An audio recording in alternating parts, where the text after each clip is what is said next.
I'm Jody Shear, and this is my communication project regarding Newton's law of cooling. Given this situation, we first need to figure out A, which was determine and discuss the value of K. To figure out K, I started with this equation here, which is given with the variables and the situation. Now I did take 98.6, which was assumed average body temperature, which would have been the body temperature at time of death.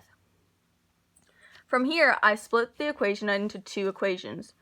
I first started with this equation and solved it, leaving me with KT equaling this number.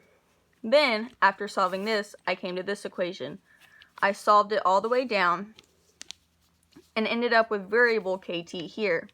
I was then able to take my answer for KT and plug it in for KT over here, being able to get K by itself. I then got K by itself, and K equaled 0.02315. This shows me the decay coefficient, which tells me how much time or how much the body decayed after a given period of time. I therefore, after I got K, was able to plug into this equation KT. After plugging in K to KT, I was able to then get T by itself for time. I figured out that it was 45.48 minutes from time of death to the time the body was discovered.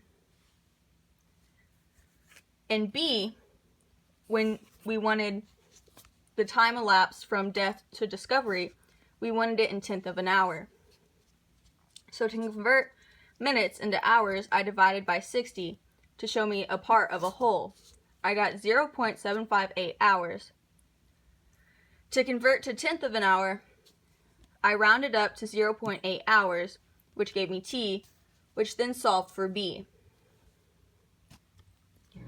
Then for C, we wanted approximate time of death.